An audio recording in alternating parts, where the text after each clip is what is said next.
ನಮಸ್ತೆ and welcome back to my channel Swara Madhyama. ನಾನು ನಿಮ್ಮ ಪ್ರೀತಿಯ ಸುರಭಿ ವೆಂಕಟೇಶ್.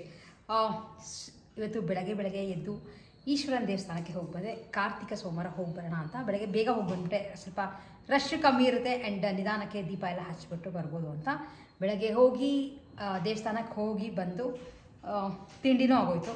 ತಿಂಡಿ ಮುಗಿಸಿ ಈಗ ಸ್ವಲ್ಪ ಫ್ರೀಯಾಗಿದ್ದೆ. ಸೊ ದೇವಸ್ಥಾನಕ್ಕೆ ಹೋಗಿದ್ನಲ್ಲ ಅಂತ ಸೀರೆ ಉಟ್ಕೊಂಡು ಹೋಗಿದೆ. ಯಾಕಂದರೆ ಸಾಕಷ್ಟು ಸೀರೆಗಳಿರುತ್ತಲ್ವ, ಸೊ ಇಟ್ಟು ಏನು ಮಾಡಬೇಕು ಅಂತ ದೇವಸ್ಥಾನಕ್ಕೆ ಸೀರೆ ಉಟ್ಕೊಂಡು ಹೋಗಿದೆ. ಈ ಸೀರೆ ಯಾವಾಗ ನಾನು ಒಂದ್ಸಲ ಉಟ್ಕೊಂಡಾಗ ತುಂಬ ಜನ ಕೇಳ್ತಾಯಿದ್ರಿ, ಇದು ಇನ್ನೊಂದ್ಸಲ ಉಟ್ಕೊಂಡಾಗ ತೋರಿಸಿ ಅಂತ. ಇದು ಆ್ಯಕ್ಚುಲಿ ಬಾಟಿಕ್ ಪ್ರಿಂಟ್ಸ್ನಲ್ಲಿರೋವಂಥ ಲಿನನ್ ಕಾಟನ್ ಸಾರಿ ಇದು. ಸೊ ಈ ಥರ ಬರುತ್ತೆ. Pink colour, magenta pink, dark magenta pink, ಮೇಲ್ಗಡೆ ಗೋಲ್ಡಲ್ಲಿ, ಕೆಳಗಡೆ ಒಂದು ಮೇಲೊಂದು ಬಾರ್ಡರ್ ಬರುತ್ತೆ ವಿತ್ ಬ್ಲೌಸ್. ಆ್ಯಕ್ಚುಲಿ ಪ್ಲೇನ್ ಇತ್ತು, ಪ್ಲೇನ್ಗೆ ಒಂದು ಬಾರ್ಡರ್ ಕೊಟ್ಟಿದ್ರು. ಬ್ಲೌಸ್ ಸ್ಟಿಚ್ ಮಾಡ್ಸೋಕ್ಕೆ ಹೋಗಲಿಲ್ಲ. ಲೈಕ್ ಕೆಲವು ಬ್ಲೌಸ್ಗಳು ಸ್ಟಿಚ್ ಮಾಡಿಸ್ಕೊಂಬಿಟ್ರೆ ಅದು ಒಂದಕ್ಕೆ ಹಾಕೋಬೇಕು, ಬೇರೆ ಸೀರೆಗಳಿಗೆ ಹಾಕೊಳ್ಳೋಕೆ ಸರಿ ಹೋಗಲ್ಲ ಅಂತ ಸ್ಟಿಚ್ ಮಾಡಿಸಿಲ್ಲ. ಸೊ ಹಾಗಾಗಿ ಬ್ಲೂ ಕಲರ್ ಕಾಟನ್ ಬ್ಲೌಸ್ನ ಮ್ಯಾಚ್ ಮಾಡಿದ್ದೀನಿ. ಜಸ್ಟ್ ಇದು ಪ್ಯೂರ್ ಕಾಟನ್. ಆ್ಯಂಡ್ ಈ ಬ್ಲೌಸ್ ಹೇಗೆ ಸ್ಟಿಚ್ ಮಾಡಿಸಿದ್ದೀನಿ ಅಂತ ಅಂದರೆ ಇದಕ್ಕೆ ಲೈನಿಂಗ್ ಏನೂ ಹಾಕ್ಸಿಲ್ಲ, ಜಸ್ಟ್ ಸಿಂಪಲ್ಲಾಗಿ ಬ್ಲೌಸ್ ಸ್ಟಿಚ್ ಮಾಡಿಸಿರೋದು. ಶಾರ್ಟ್ ಸ್ಲೀವ್ಸ್ ಆ್ಯಂಡ್ ಹಿಂದೆ ಈ ಥರ ತುಂಬ ಹೆವಿ ಡಿಸೈನ್, ಹೆವಿ ವರ್ಕ್ ಎಲ್ಲ ಏನೂ ಇಲ್ಲ, ಆರಾಮಾಗಿ ಹಾಕೋಬೋದು ಅಂತ. ಆ್ಯಂಡ್ ವಾಶ್ ಮಾಡಿದ್ದೀನಿ. ಶ್ರಿಂಕ್ ಆಗೋದಾಗಲಿ ಅಥವಾ ಲೈಕ್ ಕೆಲವ್ರು ಕೇಳ್ತಾ ಇದ್ರಿ ನೀವು ಲೈನಿಂಗ್ ಹಾಕ್ಸ್ತಾನೆ ಸ್ಟಿಚಸ್ ಬಿಚ್ಚೋಗಲ್ವಾ ಅಂತ. ಆ ಥರ ಏನು, ನಾನು ಆ್ಯಸ್ ಆಫ್ ನಾವು ಸುಮಾರು ಈ ಥರ ಕಾಟನ್ ಬ್ಲೌಸ್ಗಳನ್ನ ಲೈನಿಂಗ್ ಇಲ್ಲೇ ಸ್ಟಿಚ್ ಮಾಡಿಸ್ಕೊಂಡಿದ್ದೀನಿ. ಆರಾಮಾಗಿ ಸ್ಟಿಚ್ ಮಾಡಿಸ್ಕೊಂಡು ಹಾಕೋಬೋದು. ಸೊ ಆಡಾಗೂ ಏನು ಕಾಣಿಸಲ್ಲ, ಏನು ಹಾಳಾಗ್ತಾನೂ ಇಲ್ಲ. ಎಷ್ಟು ಕೊಡಿದೆ ಗೊತ್ತಾ, ಇದಕ್ಕೆ 125 150 ರೂಪಾಯೋ ಮೀಟರ್ ಕೊಟ್ಟು ತೊಗೊಂಡಿದ್ದು. ಸುಮಾರು ಇಟ್ಕೊಂಡಿದ್ದೀನಿ ಈ ಥರದ್ದು. ಅರ್ಜೆಂಟಾಗಿ ಅದಕ್ಕಾರ ಮಿಕ್ಸ್ ಆ್ಯಂಡ್ ಮ್ಯಾಚ್ ಮಾಡಬೇಕು ಅಂದರೆ ಸಖತ್ ಈಸಿ. ಯಾವ್ದಾರ ಸೀರೆಗೆ ಯಾವ್ದಾರ ಮ್ಯಾಚ್ ಮಾಡ್ಬೋದು. ಸೊ ಕಾಮನ್ ಕಲರ್ಸ್ ಕೆಲವು ಇಟ್ಕೊಂಡಿದ್ದೀನಿ, ರೆಡ್, ಬ್ಲ್ಯಾಕ್, ಬ್ಲೂ ಈ ಥರದ್ದು. ಇನ್ನೊಂದೆರಡು ಬ್ಲ್ಯಾಕ್ ತೊಗೋಬೇಕು, ಯಾಕೆಂದರೆ ನನ್ನ ಹತ್ರ ಒಂದು ಬ್ಲ್ಯಾಕ್ ಬ್ಲೌಸ್ ನಿಮ್ಗಳು ತೋರಿಸಿದೆ. ಇಕ್ಕತ್ ಪ್ರಿಂಟಲ್ಲಿ ಒಂದು ಬ್ಲ್ಯಾಕ್ ಬ್ಲೌಸ್ ಇತ್ತು, ತುಂಬ ಹಾಕೊಂಡ್ಬಿಟ್ಟಿದ್ದೀನಿ. ಸೊ ಹಾಗಾಗಿ ಫುಲ್ ಹಳೇದ್ರ ಥರ ಆಗ್ಬಿಟ್ಟಿದೆ. ಎಷ್ಟು ಸಲ ಹಾಕೊಂಡಿದ್ದು, ಎಷ್ಟು ಸಲ ಒಗ್ದಿದ್ದೀನಿ ನನಗೆ ಗೊತ್ತಿಲ್ಲ. ಅದಕ್ಕೆ ಬೇರೆ ತೊಗೋಬೇಕು. ಬೈ ಚಾನ್ಸ್ ನಾನು ಪರ್ಚೇಸ್ ಮಾಡೋಕ್ಕೆ ಹೋದರೆ ನಿಮ್ಗಳಿಗೂ ತೋರಿಸ್ತೀನಿ ಎಲ್ಲಿ ಹೋಗಿ ತೊಗೊತೀನಿ ಅಂತ, ನಿಮ್ಗಳು ತೊಗೋಬೋದು. ಆ್ಯಂಡ್ ಈ ಥರ ಒಂದು ಬೀಡೆಡ್ ಸರ ಹಾಕೊಂಡು ಹೋಗಿದೆ. ಇದನ್ನು ಜೈಪುರ್ಗೆ ಹೋದಾಗ ಪರ್ಚೇಸ್ ಮಾಡಿ ತೊಗೊಂಡು ಬಂದಿದ್ದು. ಹಾಗೆ ಅದಕ್ಕೆ ಈ ಥರದೊಂದು ಬಳೆ. ಯಾಕೆ ಡೀಟೇಲಾಗಿ ಹೇಳ್ತಾ ಇದ್ದೀನಿ ಅಂತಂದರೆ, ತುಂಬ ಜನ ಆಮೇಲೆ ಕೇಳ್ತೀರಾ, ಲೈಕ್ ನೀವು ಬಳೆ ತೋರಿಸಲಿಲ್ಲ, ನಿಮ್ಮ ನೆಕ್ ಸೆಟ್ ತೋರಿಸಲಿಲ್ಲ ಅಂತ. ಸೊ ಹಾಕೊಂಡಾಗ ತೋರಿಸ್ಬಿಟ್ರೆ ವೀಡಿಯೋದಲ್ಲಿ ಕಂಪ್ಲೀಟಾಗಿ ಎಲ್ಲ ಕವರ್ ಮಾಡಿರ್ತೀನಿ ಅಂತ ನನಗೆ ಅನಿಸುತ್ತೆ. ಹಾಗಾಗಿ ತೋರಿಸ್ತಾ ಇದ್ದೀನಿ. ಈ ಬಳೆ ಎಲ್ಲಿದ್ದು ಗೊತ್ತಾ, ನಾವು ರೀಸೆಂಟಾಗಿ ಕಾಶಿಗೆ ಹೋದಾಗ ತೊಗೊಂಡು ಬಂದಿದ್ದು. 2 ಪೇರ್ ತೊಗೊಂಡು ಬಂದಿದ್ದೆ, ಬೇರೆ ಬೇರೆ ಕಲರ್ನಲ್ಲಿ, ಮಲ್ಟಿ ಕಲರ್, ಚೆನ್ನಾಗಿರುತ್ತೆ ಎಲ್ಲರೂ ಹೋದಾಗ ಹಾಕೊಳ್ಳೋಕ್ಕೆಲ್ಲ. ಸೊ ಈ ಥರ ಹಾಕ್ಕೊಂಡಿದ್ದೀನಿ. ಆ್ಯಂಡ್ ಈ ಥರ ಇತ್ತು. ಇವತ್ತು ದೇವಸ್ಥಾನಕ್ಕೆ ಹೋಗಿ ನಮ್ಮ ಮನೆ ಹತ್ತಿರ ಇರುವಂಥ ಈಶ್ವರನ ಗುಡಿಗೆ ಹೋಗಿದ್ದು. ಸ್ವಲ್ಪ ಬೇಗ ಹೋಗಿದ್ದಲ್ಲ, ಸೊ ಹಾಗಾಗಿ ಖಾಲಿ ಇತ್ತು. ಆ್ಯಂಡ್ ಅಲಂಕಾರ ಪೂಜೆ ಎಲ್ಲ ಆಗೋಗಿತ್ತು. ಇಲ್ಲೇ ಅದೇ ಆವರಣದಲ್ಲೇ ಆಂಜನೇಯಂದು ಇದೆ, ಅಲ್ಲಿಗೆ ಬೆಣ್ಣೆ ಅಲಂಕಾರ ಮಾಡಿದ್ರು. ಹಾಗೆ ನನ್ನ ಹಿಂದಿನ ವಿಡಿಯೋಗಳಲ್ಲಿ ನಿಮಗೆ ಒಂದು ಅಂಗಡಿ ತೋರಿಸಿದೆ. ನಾವು ಹೊನ್ನಾವರದಿಂದ ವಾಪಸ್ ಬರಬೇಕಾದ್ರೆ ತ್ಯಾವ್ರೆಕೊಪ್ಪ ಅನ್ನೋ ಒಂದು ಊರು ಅಂದರೆ ಮೋಸ್ಟ್ಲಿ ಹಳ್ಳಿ ಅನ್ಕೋದೆ, ನಾನು ಎಕ್ಸಾಕ್ಟಾಗಿ ಗೊತ್ತಿಲ್ಲ. ಲೈಕ್ ಅಲ್ಲಿ ಮಣ್ಣಿಂದೆಲ್ಲ ಇತ್ತು ಅಂತ ನಿಮಗೆ ತೋರಿಸಿದೆ. ಜಸ್ಟ್ ಒಂದು ಶಾರ್ಟ್ ವಿಡಿಯೋ ಮಾಡಿ ತೋರಿಸ್ದೆ. ಏನೇನು ನಾನು ಪರ್ಚೇಸ್ ಮಾಡಿದ್ದೀನಿ ಅನ್ನೋದನ್ನ ನಿಮ್ಗಳಿಗೂ ತೋರಿಸ್ತೀನಿ. ನಮ್ಮ ಮನೇಲಿ ಸುಮಾರು ಲೈಕ್ ಡೆಕೋರೇಟ್ ಮಾಡೋದು, ಯೂಸ್ ಮಾಡೋದೆಲ್ಲ ಈ ಥರ ಸಿಂಪಲ್ಲಾಗಿ ಇರಬೇಕು, ಸ್ವಲ್ಪ ಡಿಫ್ರೆಂಟಾಗಿರಬೇಕು ಆ ಥರದ್ದು. ಸೊ ಏನೇನು ಪರ್ಚೇಸ್ ಮಾಡ್ಕೊಂಡು ಬಂದಿದ್ದೀನಿ ಅನ್ನೋದನ್ನು ನಿಮ್ಗಳಿಗೂ ತೋರಿಸ್ತೀನಿ. ಇದು ಆ್ಯಕ್ಚುಲಿ ನನಗೆ ತುಂಬ ಇಷ್ಟ ಆಗಿದ್ದು. ವೈನ್ ಗ್ಲಾಸಸ್ ಥರ ಇರುತ್ತಲ್ಲ, ಇದು ತುಂಬ ಥರವರೆದಿಟ್ಟಿದ್ರು. ಅದರೊಳಗೆ ನಮಗೆ ಫುಲ್ ಕಾರ್ ಲೋಡ್ ಇತ್ತು. ಸೊ ದೊಡ್ಡದೆಲ್ಲ ತರೋದು ಸಖತ್ ಕಷ್ಟ ಆಯಿತು. ಹಾಗಾಗಿ ಎಷ್ಟು ಚಿಕ್ಕದು ಇಟ್ಕೊಂಬರೋಕ್ಕಾಗುತ್ತೋ ಅಷ್ಟು ತೊಗೊಂಡು ಬಂದೆ.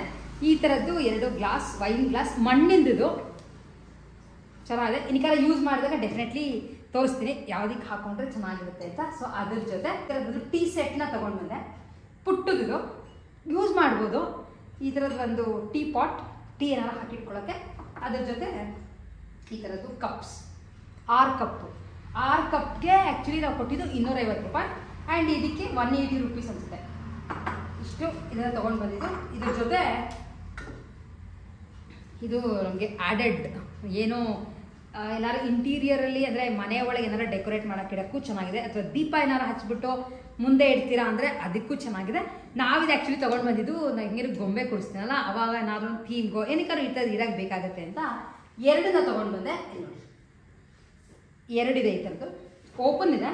ಪೇಂಟ್ ಮಾಡಿ ಇಡ್ತೀರಾ ಅಂದರೂ ಸಖತ್ತಾಗಿರುತ್ತೆ, ಇಲ್ಲ ಹೀಗೆ ಇಡ್ತೀರಾ ಅಂದರೆ ನ್ಯಾಚುರಲಾಗಿ ಹಾಗೆ ಇರುತ್ತೆ. ಇದು ಒಂದು 180 ರೂಪೀಸ್ ಕೊಟ್ಟಿತ್ತು. ಅದು ಬಿಟ್ಟರೆ ಮಾತ್ರ ಗಿಫ್ಟ್ ಎಲ್ಲ ಕೊಡೋಕ್ಕೆ ಎಲ್ಲ ತುಂಬ ಚೆನ್ನಾಗಿರೋದು ಇಟ್ಟಿದ್ರು. ಅಂದರೆ ಅವ್ರನ್ನ ಕೇಳಿದೆ, ಏನಾರು ಬೈ ಚಾನ್ಸ್ ನೀವು ಆರ್ಡ್ರ್ ಮಾಡಿದ್ರೆ ನಮಗೆ ಆನ್ಲೈನಲ್ಲಿ ಕಳಿಸ್ಕೊಡ್ತೀರಾ ಅಂತ, ಅಂದರೆ ಏನಾರು ಲೈಕ್ ಕೊರಿಯರ್ ಮಾಡ್ತೀರಾ ಅಂತ. ಅವರು ನಮಗೆ ಕೊರಿಯರ್ ಆಪ್ಷನ್ ಎಲ್ಲ ಇಲ್ಲ, ಸೊ ಅದು ಬೇಕಿದ್ದರೆ ನೀವುಗಳೇ ಇಲ್ಲಿ ಬಂದು ತೊಗೊಂಡೋಗ್ಬೇಕಾಗತ್ತೆ ಅಂತ ಅಂದರು. ಆಮೇಲೆ ರೇಟ್ ಮಾತ್ರ ತುಂಬ ಕಮ್ಮಿ. ಅದಕ್ಕೆ ಎಲ್ಲೆಲ್ಲಿ ಹೋಗ್ತೀವೋ ಅಲ್ಲಲ್ಲಿ ಸ್ವಲ್ಪ ಎಲ್ಲ ಕಡೆ ಫುಲ್ ಮೈಯೆಲ್ಲ ಫುಲ್ ಕಣ್ಣು ಮಾಡ್ಕೊಂಡಿದ್ರೆ ಈ ಥರದ್ದೆಲ್ಲ ಕಾಣಿಸುತ್ತೆ. ತೊಗೊಂಡು ಬಂದ್ವಿ. ಆ್ಯಂಡ್ ನನ್ನ ಜೊತೆ ಬಂದಿದ್ದ ಕಸಿನ್ಸ್ಗಳು ಈ ಥರದ್ದು ಲೈಕ್ ಚಿಕ್ಕದು ಮಗ್ಸ್ನ ತೊಗೊಂಡ್ರು ಅಷ್ಟೇ. ನಂಗೆ ಸ್ವಲ್ಪ ಇದೆಲ್ಲ ಇಂಟ್ರೆಸ್ಟ್ ಜಾಸ್ತಿ ಇಲ್ಲ, ನಾನು ಸ್ವಲ್ಪ ಜಾಸ್ತಿ ತೊಗೊಂಡ್ಬಂದೆ. ಅದರೊಳಗೂ ಆ ವೇಸ್ಗಳು ಅವೆಲ್ಲ ತುಂಬ ಚೆನ್ನಾಗಿತ್ತು. ಬಟ್ ಕ್ಯಾರಿ ಮಾಡೋಕ್ಕೆ ಸ್ವಲ್ಪ ಕಷ್ಟ ಆಯಿತು, ಎಲ್ಲ ಇಟ್ಕೊಂಡು ಬರೋದಿಲ್ಲ. ಆ್ಯಂಡ್ ಡಿಕ್ಕಿ ಫುಲ್ ತುಂಬ ಹೋಗ್ಬಿಟ್ಟಿತ್ತು ಲಗೇಜ್ಗಳಲ್ಲಿ. ನಾವು ಇದನ್ನು ಕೈಯಲ್ಲಿ ಅಲ್ಲಿ ಇಲ್ಲಿ ಇಟ್ಕೊಂಡು ಕಷ್ಟಪಟ್ಟು ಇಷ್ಟನ್ನು ಪರ್ಚೇಸ್ ಮಾಡಿ ತೊಗೊಂಡು ಬಂದ್ವಿ. ಸುಮಾರು ಆಲ್ಮೋಸ್ಟ್ 2 ತಿಂಗಳು ಅಥವಾ 2.5 ತಿಂಗಳಾಗಿರೋದು. ಕೆನೆ ಎತ್ತಿರ್ತಿದ್ದೆ, ಇಲ್ಲಿ ನೋಡಿ ಎಲ್ಲ ಮಕ್ಕಳು ತುಂಬಿಡ್ತೀನಿ. ಅಲ್ಲಿ ಆ ಮನೆಯಲ್ಲೂ ಒಂದು ಫ್ರಿಜ್ ಇರೋದ್ರಿಂದ ಸೊ ಅಲ್ಲಿ ಹಾಲು ತೊಗೊಂಬಂದರೆ ಅಲ್ಲೂ ಕೆನೆ ಎತ್ತಿರ್ತೀನಿ, ಹಾಗೆ ಇಲ್ಲೂ ಎತ್ತಿರ್ತೀನಿ. ಬೆಳಗ್ಗೆ ಆಚೆ ಇಟ್ಟಿದೆ, ಯಾಕಂದರೆ ಯೂಶ್ವಲಿ ಇದನ್ನು ಡೀಪ್ ಫ್ರೀಸ್ನಲ್ಲಿ ಇಟ್ಟಿರ್ತೀನಿ. ಈಗ ಚೆನ್ನಾಗಿ ಕರಗಿದೆ, ತೆಗೆದ್ಬಿಟ್ಟು ಬೆಣ್ಣೆ ತೆಗೆದು ತುಪ್ಪ ಮಾಡ್ಕೊಳ್ಳೋಣ ಅಂತ. ಈ 3 ಫುಲ್ ಆಲ್ಮೋಸ್ಟ್ ಆಗೋಗಿತ್ತು, ಇಲ್ಲೂ ಇದೆ, ಹಾಗೆ 4 ತುಂಬಿದೆ. ಸೊ ತೆಗೆದ್ಬಿಟ್ಟು ಎಷ್ಟು ತುಪ್ಪ ಬರುತ್ತೆ ಅನ್ನೋದನ್ನು ಆಮೇಲೆ ನಿಮ್ಗಳಿಗೂ ತೋರಿಸ್ತೀನಿ. ಆಲ್ಮೋಸ್ಟ್ ತೆಗೆದಿದ್ದಾಯಿತು, ಲಾಸ್ಟ್ ಟ್ರಿಪ್ ಇದು, ಇಷ್ಟು ಬಂದಿದೆ. ಫಸ್ಟ್ ಇದಕ್ಕೆ ಹಾಕೊಂಡ್ಬಿಡ್ತೀನಿ, ಇದನ್ನ ಆಮೇಲೆ ಕ್ಲೀನಾಗಿ ಕೈನಲ್ಲಿ ತೆಕ್ಕೋಬೋದು. ಇಷ್ಟು ಬಂದಿದೆ ಬೆಣ್ಣೆ. ಇನ್ನು ಸ್ವಲ್ಪ ಕ್ಲೀನಾಗಿ ಇನ್ನು ರಸ ಎಲ್ಲ ಅಂದರೆ ಮಜ್ಜಿಗೆ ಬಿಟ್ಕೊಳ್ಳುತ್ತೆ. ಇದೆಲ್ಲ ತೆಗೆದ್ಬಿಟ್ಟು ಕಾಯಕ್ಕೆ ಇಡೋದು. ಆಲ್ಮೋಸ್ಟ್ 3/4 kg 1 kg ಅಷ್ಟು ಬೆಣ್ಣೆ ಬಂದಿದೆ. ಬಟ್ ತುಪ್ಪ ಎಷ್ಟು ಬರುತ್ತೆ ಅನ್ನೋದು ಗೊತ್ತಿಲ್ಲ. ನಂಗೆ ಅನ್ಸೋ ಪ್ರಕಾರ ಒಂದು ಅರ್ಧ 3/4 kg ಬರ್ಬೋದು ಅಂತ ಅಂದ್ಕೊಂಡಿದ್ದೀನಿ. ನೋಡೋಣ, ಕಾಯಿಸಿದಾದ್ಮೇಲೆ ತೋರಿಸ್ತೀನಿ. ಇಷ್ಟು ತುಪ್ಪ ಬಂದಿದೆ. ಈ ಬಾಕ್ಸ್ ಆಲ್ಮೋಸ್ಟ್ ಅರ್ಧ kg ಸ್ವಲ್ಪ ಜಾಸ್ತಿ ಇದೆ. ಬಾಕ್ಸ್ ಫುಲ್ ಬಂದಿದೆ. ಘಮ ಘಮ ವಾಸನೆ ತುಪ್ಪ. ರಾತ್ರಿ ಊಟಕ್ಕೆ, ರಾತ್ರಿ ಅಲ್ಲ ಆ್ಯಕ್ಚುಲಿ ಈಗ 6:30-7 ಗಂಟೆ ಅಷ್ಟೇ, 7 ಇಲ್ಲ 6:45 ಟೈಮ್. ಬೇಗ ಊಟ ಮಾಡ್ತೀವಿ ನಾನು ಹೇಳಿದ್ನಲ್ಲ. ಸೊ ಹಾಗಾಗಿ ಈ ನಡುವೆ ರಾತ್ರಿ ಹೊತ್ತು ಒಂದು ಸೂಪ್, ಇವತ್ತು ಸೂಪ್ಗೆ ಟೊಮ್ಯಾಟೊ ಸೂಪ್, ಆದರೆ ಸ್ವಲ್ಪ ಬೀಟ್ರೂಟ್ ಜಾಸ್ತಿ ಹಾಕಿರೋದ್ರಿಂದ ರೆಡ್ ಕಲರ್ ಬಂದಿದೆ. ಜಸ್ಟ್ ಈರುಳ್ಳಿ, ಟೊಮ್ಯಾಟೊ, ಬೀಟ್ರೂಟ್ ಅಷ್ಟೇ ಹಾಕಿರೋದು, ಕ್ಯಾರೆಟ್ ಹಾಕಿಲ್ಲ ಇವತ್ತು. ಈ 3 ತರಕಾರಿ ಹಾಕಿ ಮಾಡ್ಕೊಂಡಿರೋಂಥ ಸೂಪ್. ಹಾಗೆ ಇಲ್ಲಿ ರೆಡಿ ಆಗಿರೋದು ಪ್ಯಾಟೀಸ್ ಮಾಡ್ತಾಯಿದ್ದೀನಿ. ಇದಕ್ಕೆ ಆಲೂಗಡ್ಡೆ, ಈರುಳ್ಳಿ, ಕ್ಯಾರೆಟು, ಸ್ವಲ್ಪ ಪನ್ನೀರ್ ಹಾಕಿ ಬೇರೆ ಎಲ್ಲ ಮಸಾಲ ಅಂದರೆ ಸ್ಪೈಸಸ್ ಹಾಕಿದ್ದೀನಿ ಅಷ್ಟೇ. ಬೇರೆ ಸಾಸ್ ಎಲ್ಲ ಏನೂ ಇಲ್ಲ. ಆ್ಯಂಡ್ ಇದನ್ನು 2 ಸೈಡ್ ಕಬ್ಬಣದ ತವದ ಮೇಲೆ ರೋಸ್ಟ್ ಮಾಡ್ತಾಯಿದ್ದೀನಿ. ಸೊ ಇಷ್ಟು ನಮ್ಮ ರಾತ್ರಿಯ ಡಿನ್ನರ್. ಸೊ ಈಗೆಲ್ಲ ರೆಡಿ ಇದೆ, ಬಿಸಿ ಬಿಸಿಯಾಗಿದೆ, ಈಗ ಊಟ ಮಾಡಬೇಕು ಅಷ್ಟೇ. ಆ್ಯಂಡ್ ಇಷ್ಟು ನಮ್ಮ ಇವತ್ತಿನ ವಿಡಿಯೋ ಆಗಿತ್ತು. ಹೋಪ್ ನಿಮ್ಗಳಿಗೆ ವಿಡಿಯೋ ಇಷ್ಟ ಆಗಿದೆ ಅಂತ ಅನ್ಕೋತೀನಿ. ವಿಡಿಯೋ ಇಷ್ಟ ಆಗಿದೆ like, share and subscribe. Next ವಿಡಿಯೋಲಿ ಮತ್ತೆ ನಿಮ್ಮೆಲ್ಲರೂ ಮೀಟ್ ಮಾಡ್ತೀನಿ. ಅಲ್ಲಿವರೆಗೂ take care and bye bye.